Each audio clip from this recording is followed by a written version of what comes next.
इसमें डालना, फिर इधर खोसना, फिर मुंह में डालना, ये बहुत अजीब लगता है। आप लोग प्लीज़ हम लोग को वैसा ना समझे जैसे हम लोग हैं। आप कमेंट की वजह से आत्महत्या भी कर लेते हैं, कुछ लोग गलत काम भी कर लेते हैं। हमारे साथ नसीब है जो बाद में आगे चल के चाहत बन गई। अब ये नसीब चाहत कैसे बन गई, बहुत इंटरेस्टिंग कहानी है। ये जो है वो ट्रांसजेंडर है। थोड़ा सा हम इनसे बात करते हैं, आपको दिखाते हैं। ये बहुत फेमस हैं पूरे उत्तर प्रदेश और बिहार में। इनके बहुत सारे स्टेज शो होते हैं, प्रोग्राम होते हैं। पडरौना में घर है इनका और ये बहुत ज़्यादा फेमस हैं पूरे बिहार में। आप लोग बहुत सारे इनके वीडियोस देखे होंगे। तो सबसे पहले तो आपका स्वागत है हमारे चैनल पे। सबसे पहले आपके चैनल की तरफ से सबको मेरा नमस्ते और सबको सलाम अलैकुम।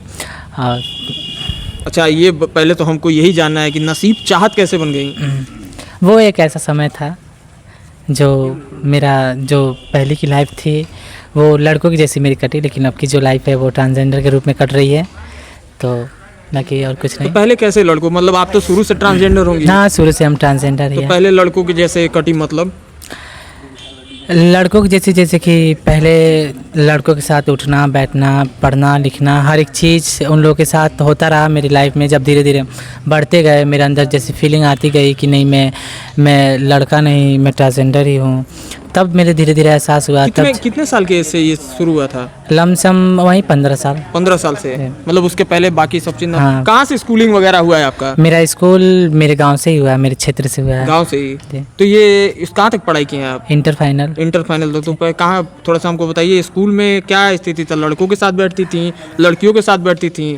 ज़्यादातर को लड़कों के साथ बैठना रहता था, क्योंकि उस समय उतना रिस्पेक्ट भी नहीं था उतना। मतलब स्कूल के भी बच्चे लोग कभी कभी अनाप शनाप, जैसे कि रास्ते पे चलते समय या फिर बाहर निकलते समय लोग कमेंट ज़्यादा करते थे कि भाई इसकी आदतें ऐसी नहीं है, लड़कों की जैसी नहीं है, लड़कियों की जैसी है। मज़ा लेते थे, लेकिन मुझे बुरा नहीं लगता था क्योंकि मुझे पढ़ना था, कुछ करना था, आगे बढ़ना था।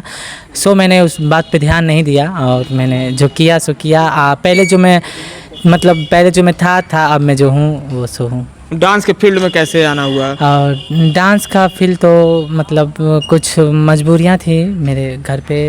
जब मेरे पापा बाहर कमाते थे तब उतनी परेशानियां नहीं थी। जब मेरे पापा बीमार पड़े, घर पे 4 साल थे, पैसों की कमी हुई, धीरे धीरे रिलेशन वाले लोग छूटते गए, मोहल्ले वाले लोग अपना रिश्ता ख़त्म करते गए। फिर मुझे थोड़ा बहुत डांसिंग आता था। स्कूल से मैंने, जैसे कि होते थे स्कूल में फंक्शन होती थी, 15-26 जनवरी होता था, तो वहाँ से मैंने डांसिंग स्टार्टिंग किया। और धीरे धीरे मैंने घर से झूठ बोल के, अच्छा नहीं लगता था घर पे झूठ बोलना, लेकिन घर से झूठ बोल के मैंने बाहर जाके बर्थडे पार्टी या फिर किसी भी चीज़ में डांस मैंने किया। 2 पैसा 4 पैसा मुझे मिलता था, लाते थे घर पे, पापा का इलाज भी होता था, घर भी चलता था मेरा।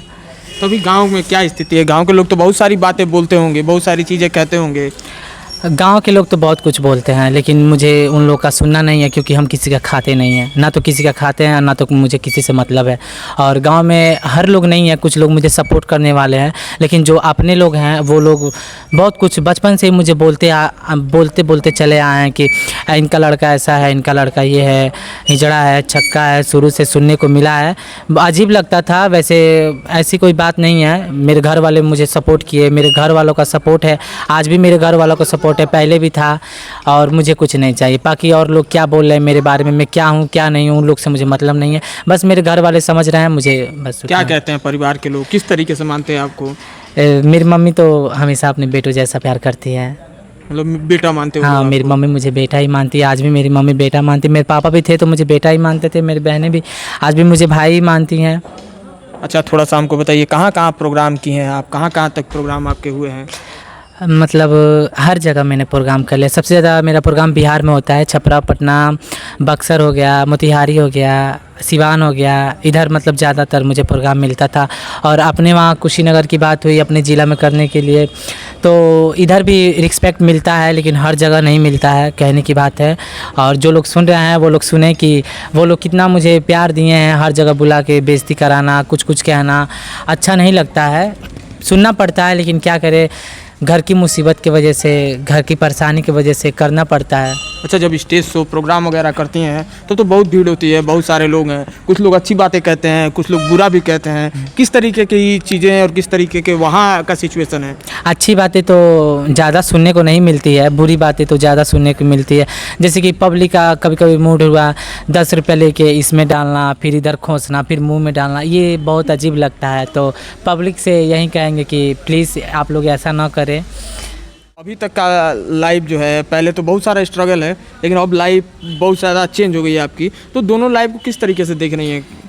मेरी पहले वाली जो लाइफ थी वो उसमें मुझे बहुत सुनना पड़ा, बहुत मैंने मेहनत भी किया था उस समय कुछ करने के लिए, लेकिन समाज वालों की वजह से कुछ गांव वालों के कमेंट से मैंने नहीं कुछ कर पाया। लेकिन अब का जो समय है, अब मुझे अपने आप पे गर्व होने लगा कि मैं ट्रांसजेंडर हूँ, तो क्या हुआ, हम भी कुछ कर सकते हैं, आगे बढ़ सकते हैं। मेरे लिए भी सरकार हर एक चीज़ बना रही है अब करने के लिए।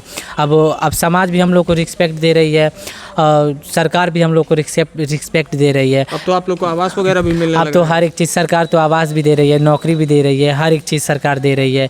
तो अब तो किसी बात का उतना दुख नहीं है हम लोगों को। और पिछली बार मैंने दिया था इंटरव्यू, तो उसमें मुझे काफ़ी कुछ सुनने को मिला। मेरा इंटरव्यू काफ़ी लोगों को अच्छा लगा, काफ़ी लोगों को नहीं अच्छा लगा।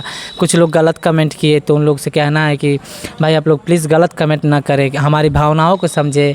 आप लोग मेरा पास्ट जानते हैं, प्रेजेंट कोई नहीं जानता है कि मेरा पास्ट प्रेजेंट क्या है, मैंने कितनी मुसीबतें झेली हैं पिछले समय में, ये तो कोई नहीं जानता है। कहने की बात अलग होती है, कहने पे इंसान नहीं समझता है। जब इंसान के पीछे पड़ता है, जब मुसीबत पड़ती है, तब इंसान को एहसास होता है कि मेरे ऊपर क्या बीत रही है। कहने के लिए हम किसी के सामने कहने जाएंगे तो उतना भाविक इंसान नहीं होगा, जब मेरे ऊपर पड़ेगा तब इंसान समझेगा कि इसके ऊपर मुसीबत पड़ रही है। यही चीज़ हम जानना चाहते हैं, बहुत सारे लोग एक्सेप्ट क्यों नहीं कर पाते हैं? बहुत सारे लोग कहते हैं, जैसे आपने बोला छक्का है, हिजड़ा है, बहुत सारे लोग अलग अलग चीज़ें बोलते हैं। आखिर समाज एक कम्युनिटी है, बहुत सारे लोग हैं, आपकी कम्युनिटी में बहुत सारे लोग हैं, हर जगह देखेंगे तो छोटा आप लोग का NGOs हैं, बहुत सारे ग्रुप्स हैं, उसके बावजूद लोग नहीं एक्सेप्ट कर पा रहे हैं।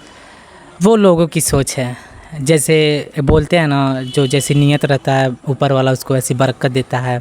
तो लोगों की सोच है। अब पहले इंसान सोचता था, काफ़ी लोग, कुछ लोग देखे होंगे आप हर जगह, कुछ लोग इसी कमेंट की वजह से आत्महत्या भी कर लेते हैं, कुछ लोग गलत काम भी कर लेते हैं, क्योंकि पब्लिक की वजह से। अगर पब्लिक सपोर्ट करे, इज्जत दे, अपने भाई बेटे बहन जैसा प्यार दे, तो हम लोग भी कुछ कर सकते हैं। लेकिन ऐसा कुछ नहीं है, पब्लिक आज भी हम लोग को इग्नोर करती आ रही है, शायद आगे भी इग्नोर करे, लेकिन नहीं, ऐसा हम लोग होने नहीं देंगे। और ऐसा हम लोग कहेंगे कि पब्लिक हम लोग को हम लोग ऐसा काम करेंगे कि पब्लिक हम लोग को कुछ बोले ही ना। अब डांसिंग लाइन है, तो डांसिंग लाइन में तो हम लोगों का क्या, लड़कियों के साथ भी अजीब बिहेव होता है। तो ये शर्म की बात है कि हम लोगों के साथ तो पब्लिक करती है, लड़कियों के साथ करती है। कोई किसी मुसीबत से, किसी मजबूरी से, किसी हालात से आदमी वहाँ तक पहुँचता है। नहीं तो वैसे तो सब इंसान सब काम कर सकता है, लेकिन किसी की मजबूरियाँ होती है कि इंसान वहाँ तक पहुँचता है। तो हम लोगों से कहना चाहते हैं कि उस मजबूरी का आप लोग फ़ायदा ना उठाएं और इज्जत सबको दे, या फिर कोई छोटा काम करे या बड़ा काम करे या फिर वो कुछ भी करे, आप लोग उसको इज्जत दे, क्योंकि वो काम कर रहा है, बैठा तो नहीं है ना, किसी के आगे हाथ नहीं ना पसार रहा है, किसी से मांग नहीं ना रहा है, मेहनत करके ही ना कोई खाता है, चाहे डांसिंग करे चाहे आदमी कुछ भी करे। बिल्कुल, तो ये आपको हम भी कहना चाहते हैं आप लोग से, एक ट्रांसजेंडर की लाइफ बहुत स्ट्रगलों से भरी है। जैसे इन्होंने बताया कि शुरुआत से लेकर कभी गांव के लोग, कभी स्कूल में पढ़ने वाले लोग, कभी साथ में रहने वाले दोस्त, जब धीरे धीरे इंसान के शरीर में बदलाव शुरू होता है तो लोग भी अपना नज़रिया बदलते जाते हैं। लेकिन देखिए, अब ये लोग भी जो हैं वो मेहनत कर रहे हैं, आगे बढ़ने की कोशिश कर रहे हैं, तो थोड़ा सपोर्ट आप लोग भी करिए। कुशीनगर ज़िले की रहने वाली हैं ये, अभी चाहत हैं, चाहत के नाम से फेमस हैं। पूरे बिहार में इनके बहुत सारे स्टेज शो प्रोग्राम्स होते हैं। आप लोग अगर इनके वीडियोस देखना चाहते हैं तो एक बार इंटरनेट पर सर्च भी कर सकते हैं, इनके बहुत सारे वीडियोज़ आपको देखने को मिलेंगे, देखिएगा और थोड़ा अप्रिसिएट करिएगा। और मेरी इंस्टाग्राम आईडी है नसीब 435, आप लोग उसको फॉलो करें, लाइक करें। और एक चीज़ और आप लोग से कहना है, आप लोग मतलब किसी भी शुभ अवसर पे आप लोग मुझे बुला सकते हैं डांसिंग करने के लिए। और क्या नाम है कि आप लोग प्लीज़ हम लोग को वैसा ना समझे जैसे हम लोग हैं। अब भगवान ने जो भी मुझे बना दिया है उससे तो हम लोग हट नहीं सकते हैं। बिल्कुल। हाँ, अब जो भगवान तो सबको बना। अब ये बताइए, भगवान हम लोग को ट्रांसजेंडर बनाया है तो अभी हम लोग ठीक है, भगवान जिसको अपाहिज बनाया, जिसको बेरोजगार बनाया, उस इंसान की लाइफ कैसे कटती होगी, उसको इंसान क्या कहता होगा, वो बेचारा क्या कर सकता है। हम लोग तो अभी ट्रांसजेंडर, हम लोग तो अभी कुछ भी कर सकते हैं क्योंकि भगवान हम लोग को हाथ पैर सब कुछ दिया है। बिल्कुल सही सलामत है ऊपर वाला सब कुछ। जो अपाहिज है वो लोग क्या करते होंगे, वो तो बेचारा कुछ भी नहीं कर सकता है। हाँ, तो आप उन लोगों के लिए भी कुछ कीजिए, हम लोग के लिए आप लोग मत कुछ कीजिए क्योंकि हम लोग अपने लिए कुछ सब कुछ कर सकते हैं।